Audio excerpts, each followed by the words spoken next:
Hi, my name is Chris Simon, and I will be talking to you about brain behavior connections in autism and the impact on physical activity participation. In order to understand how autism impacts the physical activity participation, we first need to understand what exactly is autism. Autism is becoming more and more prevalent in classrooms across the country as time goes on. The number of children who are diagnosed with ASD has increased. In the year 2000, the number was reported as 1 in every 150 children had autism. Currently, the figure is represented as 1 out of every 68 children has autism. Clearly, the prevalence for this is increasing. Children with autism spectrum disorder struggle in the following areas: abnormal development of language, social interaction, impaired communication, limited or restricted interest, repetitive behaviors, theory of mind, which is the ability to understand different people's points of view and understand that different people have different way of thinking than your own, and mental flexibility, which is the idea of understanding that there's more than one way to think about something. Very important to remember with all of these different areas of struggle that it is different for each individual. Individuals with autism spectrum disorder, as the name says, autism spectrum, means that they could be anywhere on a spectrum. They could have profound needs to little needs. But it's important to realize that each person on the spectrum is an individual and needs to be treated and evaluated and understood as such. One treatment will not always work for all. As I said, it is incredibly important to understand and it's different for each person. Within this topic, we're going to be talking about how autism spectrum disorder, impacts physical activity participation. What might impact one student's ability to participate in physical activity might not impact the other one, or what could impact 6 kids, with autism spectrum disorder, might not impact another 5. Every student with autism spectrum disorder is an individual and should be treated as such. All too commonly, the viewpoint within the medical field and the educational field is to figure out one intervention that can work for all. But in reality, especially with autism spectrum disorder, you're going to need to have multiple interventions or multiple uh, tools in your belt to try to really, help these students interact and succeed within the environment. So, in order to understand autism spectrum disorder, it's important to understand that there are a large amount of external clues or things that can be seen from the outside within the brain. So some children show developmental delays from birth to 18 months. From the moment they are born up until about a year and a half, they show delays that are very similar with children who are born who are actually diagnosed with autism spectrum disorder. That is not very common, but it does occur. The more common instance is that children typically develop up until the age of 18 to 24 months. Then they hit a milestone and they instantly become regressive autism, which is where they reach those certain speech milestones, maybe those movement, crawling, and then they start to regress. They lose those abilities. And it's horrifying for parents. It's very difficult to understand, to deal with, but parents are able to see that, something's occurring within their child's brain. Clearly, their child was able to reach these certain milestones, and now they're regressing. Something is, uh, obviously amiss. It is very difficult to tell the difference later in life when they're examining, children who are in their late teens or their early adulthood who are diagnosed with autism spectrum disorder. There's no clear way for a researcher to be able to say this student was, had regressive autism, or this student was born with autism spectrum disorder. It's very difficult to say. Once it sets in, it is very difficult to determine when it came about. The other factor that can help people break down or help people understand that someone is displaying characteristics of autism spectrum disorder from the outside point of view in terms of the brain is the head circumference. Right, the head circumference at the age of 12 months. It's very difficult to determine. It's not commonplace for doctors to measure the circumference of her head. Only when taken to a specialist or to a researcher might this be examined, but it's very difficult. As you can see by the infographic on the left of the slide, there are numerous areas that are affected by autism within the brain, and this causes the disorder to become much more complex because it hits several areas. The amygdala, which is responsible for the emotional response, this is where we see a lot of students who have autism spectrum disorder struggle with emotional regulation. They lash out, they become upset, They can't discuss their feelings. They can't understand, I'm angry because of this. They're very quick to just lash out instead of regulating their emotions. Um, it's also affecting the hippocampus, which is very important to remember new information and recent events. This is how we can work on our short-term memory and our working memory. It's very difficult for students with autism spectrum disorder, and it impacts a large area of the brain. Now, internal clues. Now, this is how we can tell when we actually are able to look at the brain itself. Now, it is possible to understand some information through MRIs, but it's very limited. It doesn't give us a full understanding of what the brain of somebody who has autism spectrum disorder really, what it really looks like, what the differences are. The best way for us to learn, and the way that we learn the most, is through post-mortem techniques. And this is where, if a young child, if a teenager, an adult, or anyone who has autism spectrum disorder, or this is used in the science community for multiple reasons, when someone passes away, their body or their brain is donated to science, and we're able to examine it to try to learn more from it. This is very uncommon to have brains, especially within autism spectrum disorder, being donated, because then it's very difficult for families when a loved one passes to remove their brain and have that being donated to science. They want to keep the whole body together, especially for remembrance purposes and for funeral services. It's difficult. It's not very common for families want to donate their brain toward examination. That being said, the brains that are being donated and examined, in each area of the brain, there are certain parts that are underdeveloped and overdeveloped. Now, like I said in an earlier slide, it is different for each individual. So what might be overdeveloped in one person could be underdeveloped in another. It is, there's within typically developing people, there's this happy medium. But within people who are on the spectrum, there's areas that are overdeveloped or underdeveloped, and it could be different per each person. The research is still unclear. The only way we're really going to continue to find more about it is by further examination. Between different areas of the brain, it's different than typically developing. So typically between different areas of the brain, there is some level of connection, some level of interaction that occurs. Some parts of the brain for people with autism spectrum disorder, there is stronger connections, or there might be weaker connections. There are, instances of people who are on the spectrum who are able to recite tons of lines from their favorite TV show a second, without even a second's thought. But then when they're asked to do a simple social question, they struggle. So there's areas where their connections are much stronger, but there's also areas within the brain that are much weaker. Structurally, the brains also appear differently. Sometimes they often appear smaller, but that's not to say for all instances. Sometimes they do appear larger, but the majority of it is brains of people who are born with autism spectrum disorder appear smaller. Connectivity within the brain. Now, this is an incredibly interesting and important point. Connectivity can have multiple meanings. Connectivity could mean that within each specific area of the brain, connections between different neurons. Some areas of the brain are overdeveloped, some are underdeveloped. The research is still unclear. As I said, it differs depending on each individual. And additionally, you really have to spend a lot of time analyzing the brain in order to get a firm understanding of what areas are underdeveloped and what areas are overdeveloped.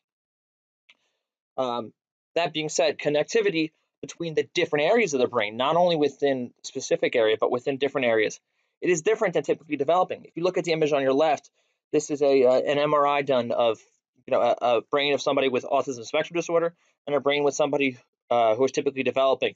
As you can see, the connections between the different areas of the brain for somebody who is autism spectrum disorder appear fainter or weaker than those of the typically developing person. The connections are still present for the most part, but they are not as strong. It might take additional time. They might need more processing time to connect from one area to the other. Structurally, they're different. They appear larger in infancy, but further research is needed for adolescence and adulthood. Oftentimes, as people who have autism spectrum disorder progress and grow up, there's less time spent focusing on them and studying their brains as they get older, because they're able to learn coping strategies and really are able to um, acclimate to their environment, where they're not needing as much intervention as they did when they were younger. Therefore, the research and the intensive support intervention focused on them starts to fade away, and there's not as much research done for adulthood and adolescence.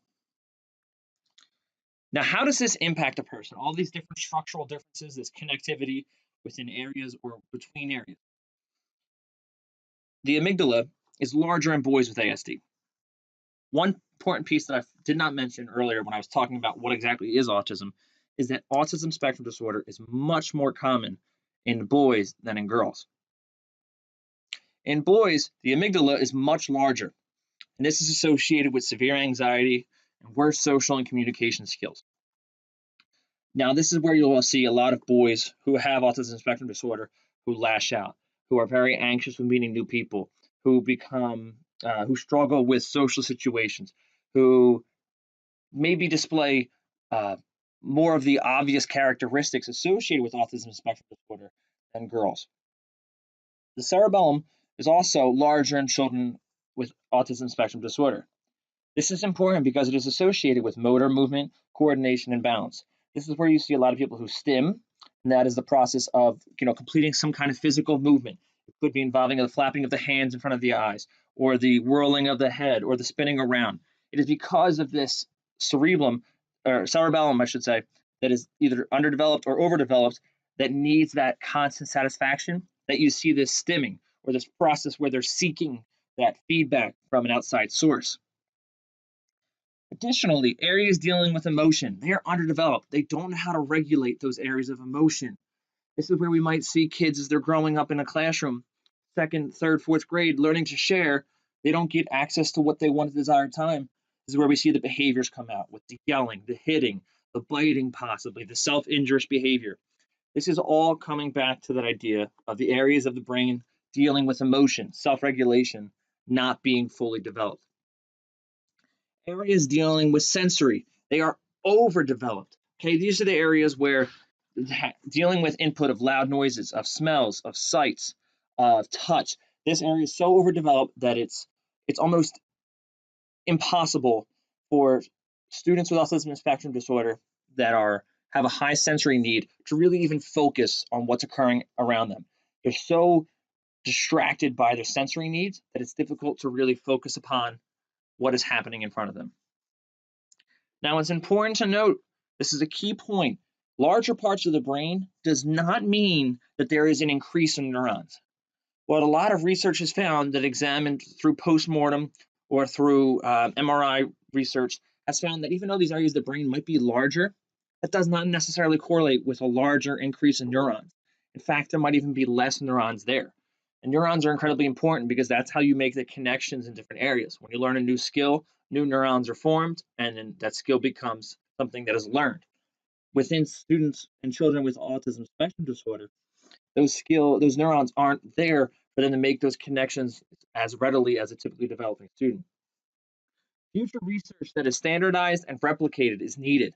We need to continue understanding how these different areas of the brain impact each individual with autism spectrum disorder. Because by doing this, we'll be able to then equip educators and professionals with the tools necessary to really help these types of learners engage with their classroom setting and succeed. So why is sensory such a big deal? This is a video that I found online that I think is incredibly beneficial to really show what life is like for somebody with autism spectrum disorder and sensory needs. So all I want you to do is imagine going through your day living like this and just watch this video.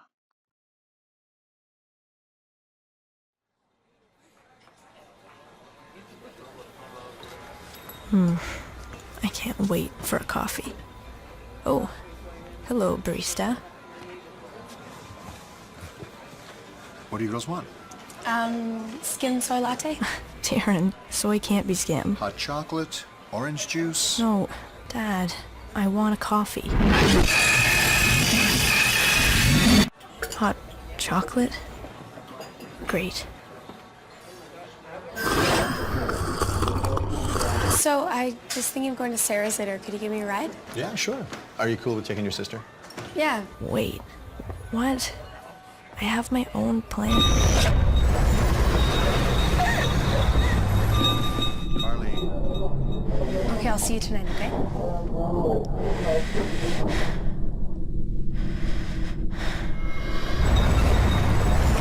Focus.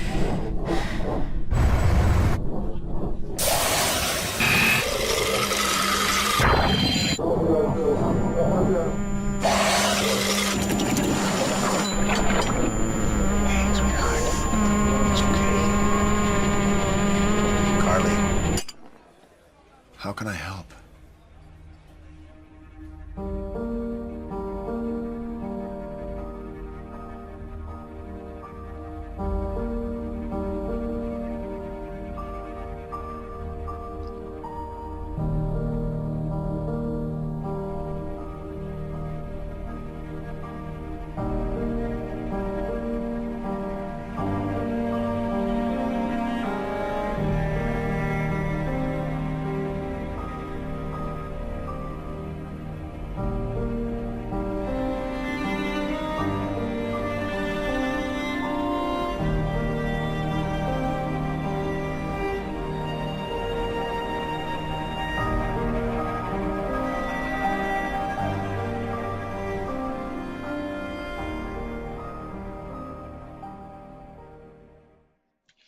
Okay, so that video discusses a young woman named Carly who has been diagnosed with autism spectrum disorder and her struggles with just trying to go to the coffee shop with her father and sister and enjoy a simple cup of coffee.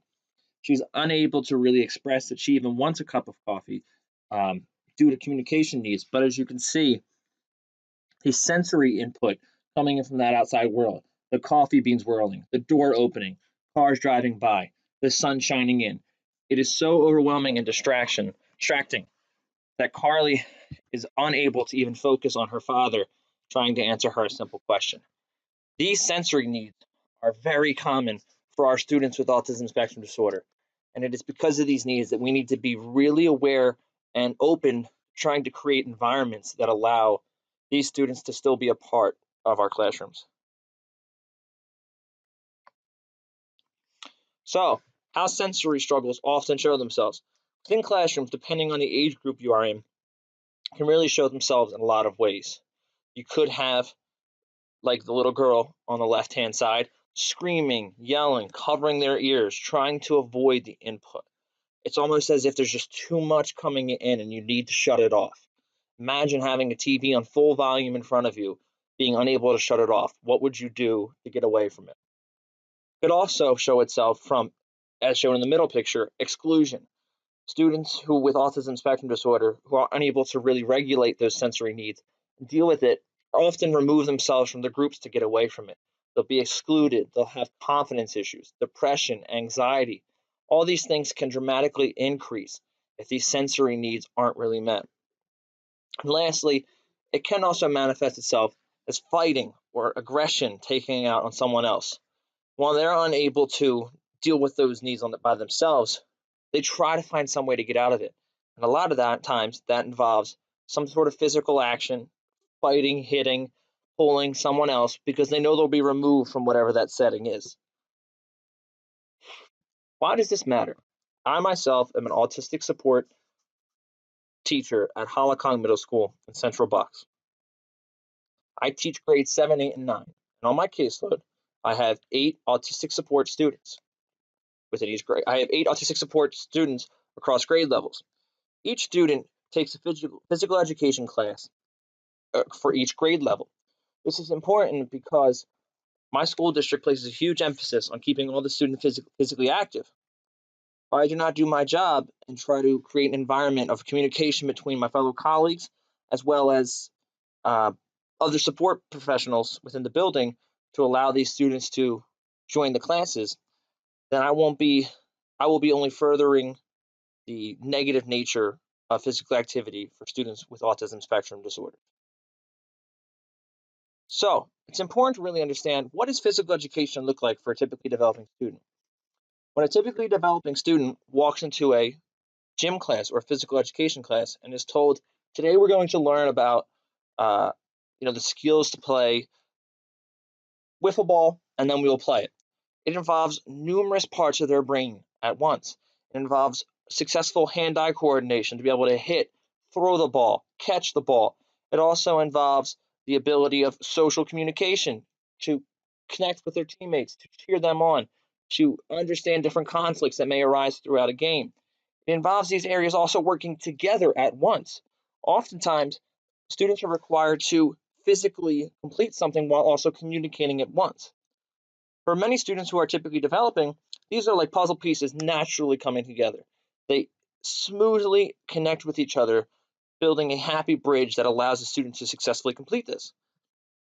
That being said, there are opportunities and chances where these puzzle pieces don't quite mesh, causing the student to maybe slip and fall or say something inappropriately. It's not a perfect system, but it is a system that for 95% of the time works well. For physical education for a student with autism spectrum disorder, it's like having all the puzzle pieces around you. You know that there's certain things that need to be done, but you can't figure out which piece goes where. You're not even comfortable enough with being able to manage one area, maybe the motor movement, the hand-eye coordination, or the social and communication. And now you have to not only work those areas, but connect them together. You're clueless. You're left to your own devices and you're challenged. This is why we see a lot of times students who remove themselves from their groups, who start to develop confidence issues, increase in anxiety, increase in depression, students who just completely remove themselves from the setting may even start to show some behaviors to get themselves removed from the classroom. This is all because they don't have that ability, unless instructed, to really put all those skills together. Unfortunately, autism spectrum disorder and obesity have a positive correlation. Students with autism spectrum disorder have increased rates of obesity. Additionally, they have a decreased rate of engagement in physical activities. As I previously mentioned, physical activities typically involve multiple areas of the brain interacting with each other and connecting. These areas are not strong for students with autism spectrum disorder. They may be there, but they take additional time. They take repetition. They need time to get these areas together. As a result, many of these students sit out, don't participate, and when they're home, or they're left to their own devices, instead of trying to play those same games they've learned, they will decide to be sedentary and just play video games or sit on the couch and watch TV, and therefore obesity increases. This graphic, I should say, from the Autism Speaks 2014 shows that students with autism display the highest percent of adolescents who are obese amongst any other disability. This is a statistic that is alarming and needs to be changed because obesity can only lead to further health complications later in life. Autism spectrum disorder and physical fitness are very closely related. A study completed by Tyler, McDonald, and Meaner from 2014, that should say, not 2024, examined the physical fitness and activity of children with autism spectrum disorder. There is no significant differences between autism spectrum disorder and typical peers in regards to physical fitness. That's the actual nature of their physical ability. But autism spectrum disorder peers spent less time in physical activity and more time in sedentary activity than their typically developing peers. So let's think about that. Autism spectrum disorder peers spent less time being physically active, therefore, as mentioned in the previous slide, leading to that increase in the chances for obesity. This confirms earlier research, which has pointed out much of the same thing. It's a very, very sad outlook for students with autism spectrum disorder who are not given the tools or the strategies to become involved in the physical education class. Without these tools, they often live a life of exclusion, of obesity, that unfortunately is very commonplace with anxiety and depression. We need to develop strategies and skills to help these students meet, this classroom with open arms and join it instead of running from it. So the skills necessary for physical activity participation involves sensory input control, social and communication skills. For group games and activities, this is huge. It involves talking with teammates, strategizing, resolving conflict. There are a lot of skills necessary within social and communication. Additionally, gross and fine motor movement, being able to balance, being able to move at the correct speed, being able to alter your path if need be in a game, and coordination, being able to catch a ball, hit a ball, throw a ball, to support your teammates, whatever it might be, by physically moving. That is necessary, as well as self-regulation. A lot of physical activity involves competition, and competition brings out conflict. It could be healthy conflict or negative conflict. Healthy conflict is good as long as the students have the ability to successfully resolve it. Students with autism spectrum disorder do not necessarily have those skills. and therefore there's a lot of issues with controlling their impulses and emotions. This is where we see a spike in behaviors. Sensory issues. So sensory issues for students with the autism spectrum are very problematic within the gym or the physical education setting due to the variety of sensory input that is there. Could be different lights, sounds, materials. All these things are important to really focus upon and become aware of as educators who are trying to allow these students to join your classes. Additionally, unstructured settings puts an increase for sensory input. Anytime there is an unstructured setting where a student does not know what to do, there's more time for sensory issues to occur because there is unpredictability. Unpredictability is not something that gels well with students on the spectrum. Additionally, motor skills. These are poor or delayed in children with ASD. Hand-eye coordination, perception, balance. All these skills are things that typically developing people take for granted as things that are easy. But for students with autism spectrum disorder, these are everyday challenges. Also requires communication between the skills. If you might struggle at, say, hitting a ball with a wiffle ball bat, you might have a peer who tries to offer advice. That involves communication, social acceptance of advice, and then saying a compliment back, a thank you. That is involvement of two different spheres of the brain being put together as one. This is challenging. Coupled with ASD, these behaviors can present as problematic. Okay, when these areas are impacted, they impact confidence. Confidence is an issue for students across the board, especially within the middle school and high school setting. Confidence is something that needs to be instilled in students and worked upon. Many students have issues where they'll hit something and they'll lose confidence in themselves. And students on the spectrum are no different. They need this confidence to be constantly built bigger so that they can feel that they have the power to do what they want to do. Social communication skills. Unique and unstructured situations that require social skills are present all the time in physical education. There's rarely a structured setting besides possibly a teacher-student interaction that occurs in a physical education class. There's a need for flexibility within students on the spectrum, and that's not something that they are comfortable with or that they are skilled at. This can lead to behaviors of anxiety, depression with these struggles. Especially as they reach the adolescent stage, they begin to feel as though something is inherently wrong with them, and they begin to internalize it. This can lead to a very negative path, and something that should be met with guidance and interventions instead of feelings of regret. It's challenging when the social and activity rules are not clear. Teachers may briefly skim over what the expected rules of class are for that day, and then touch on the rules for the game. Students on the spectrum need additional time to process that. They don't have that time. They're maybe getting one out of the seven rules you've taught. They need that additional time to process those skills. It's difficult to manage these social and communication skills, which are the most prevalent issue for students on the spectrum, with other areas. They cannot combine these areas. They struggle to do this. Self-regulation. Control over the emotions is incredibly difficult. In fact, it's difficult for many people in life in general, but students on the spectrum are no different. Physical activity involves competition, feelings of anger, feelings associated with winning or losing. Students need to be able to regulate this and understand that this is just something that naturally occurs within life. You have to be able to develop the skills to work through these feelings of winning or losing and continue on. You cannot let these emotions overpower you. The brain struggles to communicate and regulate multiple areas of the brain. The students on the spectrum who are trying to focus on understanding the motor skills associated with one activity, they are struggling to understand the emotional regulation as well as the social and communication. They can't manage these multiple areas. They need help and guidance to do so those connections can become stronger and firmer. That being said, while there are many challenges to physical education, there are tons of benefits associated with physical education. The biological benefits. Physical education has been successful or positively correlated with cognitive performance.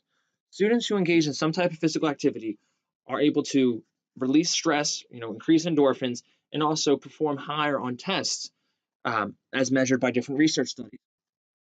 Areas associated with physical activities that are helpful within academic involve the attention span, focus, and motor coordination. All these areas are hit upon within physical activity, and they can also be used in academic achievement.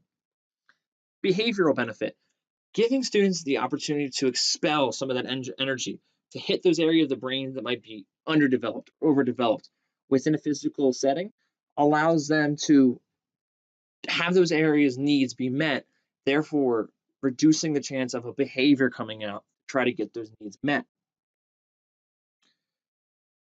So strategies for involvement in the physical education.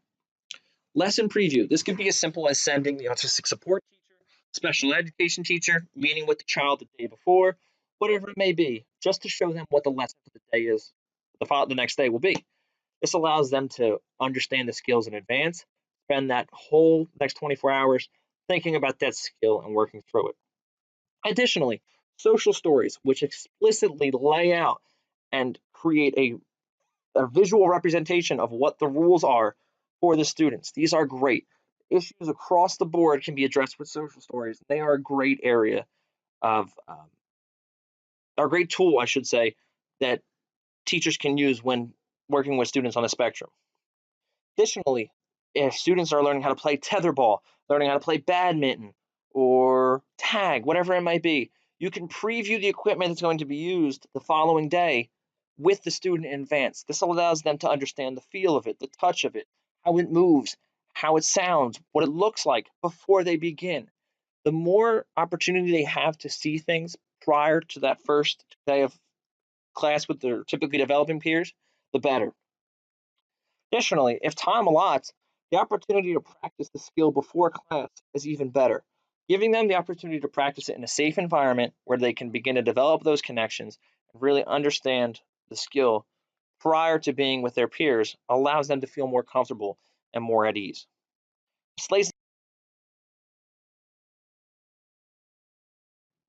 Strategies for involvement in physical education can also be focused on for the sensory issues.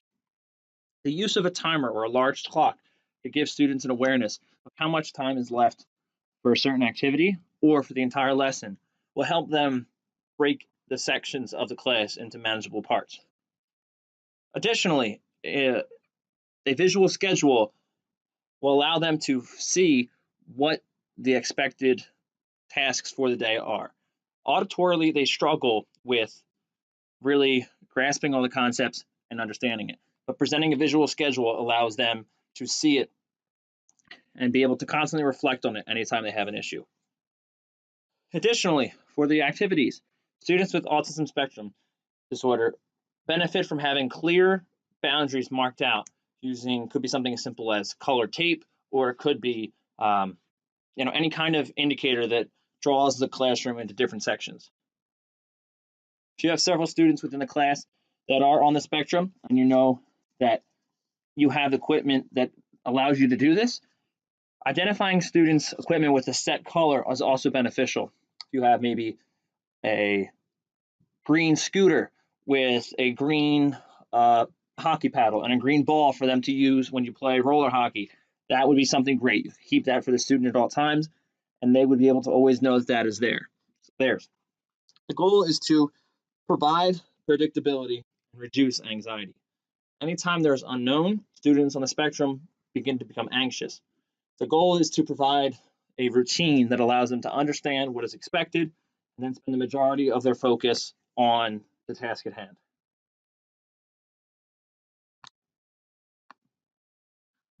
Additionally, there's also the adaptation of curriculum and teaching. Alternate safe activity for when a student becomes too overwhelmed with a setting or their behavior starts to go. Just because the behaviors become present doesn't mean that the student should be removed from completing any type of physical activity. This only results in the student not completing any sort of physical activity, and it could increase their chances for obesity in the future or their escape from the activity.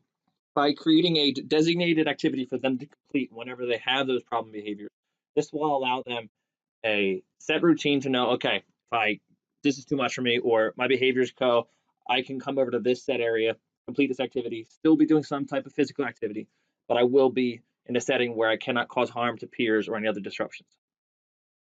Additionally, a lot of gym class might focus on team skills, but there is something to be said to focus on individual skills. This allows the students to maybe focus on the motor skills for that actual skill as opposed to doing that in terms of whisk or doing that together with the social and communication and the self-regulation. By just focusing on doing one aspect, they're able to just spend their energy on that skill. Additionally, if you know that within your class setting you have certain partners or certain students that are strong partners that would be able to provide guidance and support to students on the spectrum as they go throughout the lesson, strategically place those partners together instead of just having the students pick amongst themselves.